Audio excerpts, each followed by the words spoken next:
ಒಂದು ಸಣ್ಣ ಕಪ್ಪಷ್ಟು ಅವಲಕ್ಕಿ ಇದ್ರೆ ಸಾಕು ಬೆಳಗಿನ ತಿಂಡಿ ರೆಡಿ ಮಾಡ್ಬೋದು. ಹೇಗ್ ಮಾಡೋದು ಅಂತ ನೋಡೋಣ ಬನ್ನಿ. ಅದಕ್ಕೂ ಮುಂಚೆ ನೀವಿನ್ನು ನನ್ನ ಚಾನಲ್ ನ ಸಬ್ಸ್ಕ್ರೈಬ್ ಮಾಡ್ಕೊಂಡಿಲ್ಲ ಅಂತ ಅಂದ್ರೆ ದಯವಿಟ್ಟು ಇವಾಗ್ಲೇ ಮಾಡ್ಕೊಂಡು ಪಕ್ಕದಲ್ಲಿರುವಂತ ಬೆಲ್ ಐಕನ್ ನ ಪ್ರೆಸ್ ಮಾಡಿ.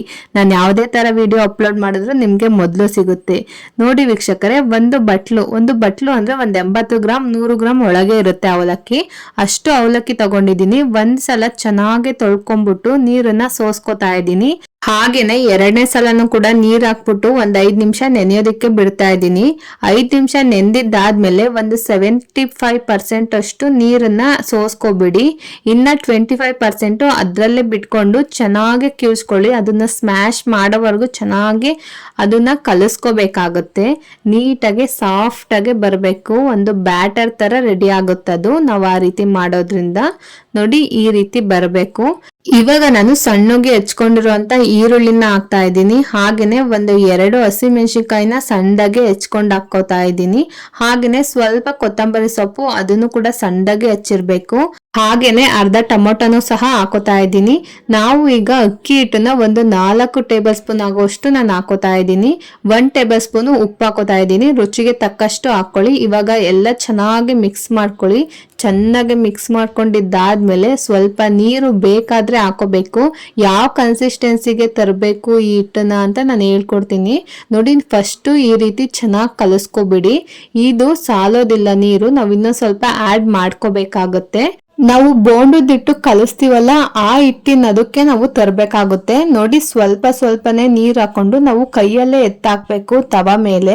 ಹಂಗೆ ನಾವು ಕಲಿಸ್ಕೋಬೇಕಾಗುತ್ತೆ. ಜಾಸ್ತಿ ತೆಳ್ಳಗೂ ಇರಬಾರ್ದು, ಜಾಸ್ತಿ ಗಟ್ಟಿಗೂ ಸಹ ಇರಬಾರ್ದು. ಗಟ್ಟಿ ಇದ್ರೆ ಏನಾಗುತ್ತೆ ಅಂದ್ರೆ ಅದು ತುಂಬಾ ಗಟ್ಟಿ ಆಗೋಗುತ್ತೆ. ತಿನ್ಬೇಕಾದ್ರೂ ಅಷ್ಟು ಸಾಫ್ಟ್ನೆಸ್ ಬರೋದಿಲ್ಲ. ನಿಮ್ಗೆ ಸಾಫ್ಟ್ನೆಸ್ ಬರಬೇಕು ಅಂತಂದ್ರೆ ನಾನು ಕಲಿಸ್ಕೊತಾ ಇದ್ದೀನಲ್ಲ ಅದಕ್ಕೆ ಕಲಿಸ್ಕೊಂಡ್ರೆ ಸಾಕಾಗುತ್ತೆ. ನೋಡಿ, ಇವಾಗ ನಾನು ಕಲಿಸ್ಕೊಂಡಿದ್ದಾಗಿದೆ. ಒಂದು 10 ನಿಮಿಷ ರೆಸ್ಟಿಗೆ ಬಿಟ್ಬಿಡಿ. ಒಂದು 10 ನಿಮಿಷ ಬಿಟ್ಟಾದ್ಮೇಲೆ ಅವಾಗ ಸಾಫ್ಟಾಗಿ ಚೆನ್ನಾಗಾಗಿರುತ್ತೆ. ನೋಡಿ, ಇವಾಗ ಕೈಯಲ್ಲಿ ಉಂಡೆ ಬರಬೇಕು ಆ ರೀತಿ ನಾವು ಮಾಡ್ಕೋಬೇಕಾಗುತ್ತೆ. ಅಷ್ಟು ತೆಳುವಾಗಿ ನಾವು ಕಲಿಸ್ಕೋಬೇಕಾಗತ್ತೆ. ನಾವು ಮುಚ್ಚಿ ಬಿಟ್ಟಾದ್ಮೇಲೆ ಅದಿನ್ನೂ ಗಟ್ಟಿಗಾಗಿ ತುಂಬಾ ಸಾಫ್ಟ್ನೆಸ್ ಬಂದಿರುತ್ತೆ. ಇಷ್ಟೊಂದು ತೆಳ್ಳಗೂ ಸಹ ಇರೋದಿಲ್ಲ.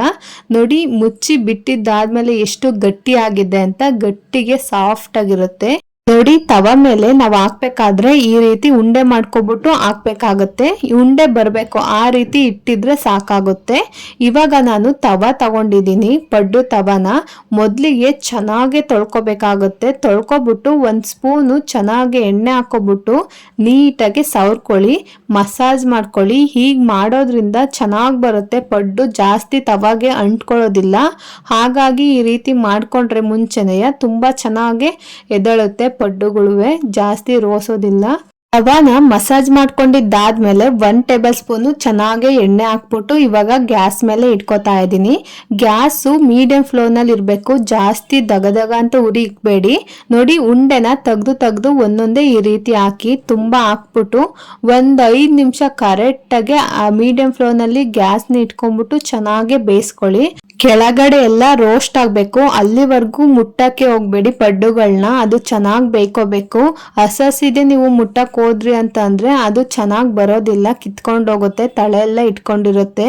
ಇದು ಅವಲಕ್ಕಿದ್ ನಾವು ಮಾಡ್ತಿರೋದ್ರಿಂದ ಚೆನ್ನಾಗೇ ರೋಸ್ಟ್ ಆಗ್ಬೇಕು.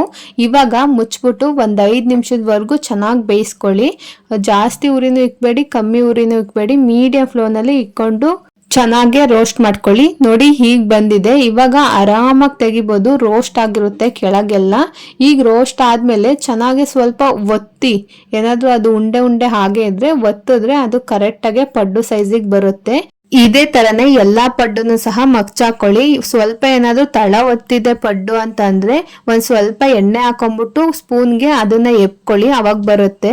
ಎಲ್ಲಾ ಪಡ್ಡುನು ಮಗ್ಚಾಕದ್ಮೇಲೆ 1-2 ನಿಮಿಷ ಮುಚ್ಬಿಟ್ಟು ಬಿಟ್ಬಿಡಿ. ಲೋ ಫ್ಲೇಮ್ ಮಾಡಿರಿ ಗ್ಯಾಸ್ನ. ಅವಾಗ ಚೆನ್ನಾಗಿ ರೋಸ್ಟ್ ಆಗಿ ಬೆಂದಿರುತ್ತೆ. ಇವಾಗ ಎತ್ಕೊಳ್ಳಿ, ರೆಡಿ ಆಗೋಯ್ತು ಪಡ್ಡು. ತುಂಬಾ ಸುಲಭವಾಗಿ ಒಂದು 15 ನಿಮಿಷದಲ್ಲಿ ಮಾಡ್ಬೋದು ಈ ಪಡ್ಡುನ. ತುಂಬಾ ರುಚಿಯಾಗಿ ಬರುತ್ತೆ.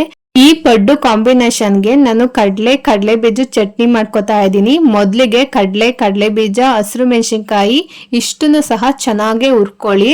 ಹಾಗೇನೆ ಹುರಿದಿದ್ದಾದ್ಮೇಲೆ ಒಂದು 4 ಪೀಸ್ ಆಗೋಷ್ಟು ಬೆಳ್ಳುಳ್ಳಿನ ಸುಲಿದ್ಬಿಟ್ಟು ಹಾಕೋತಾ ಇದ್ದೀನಿ.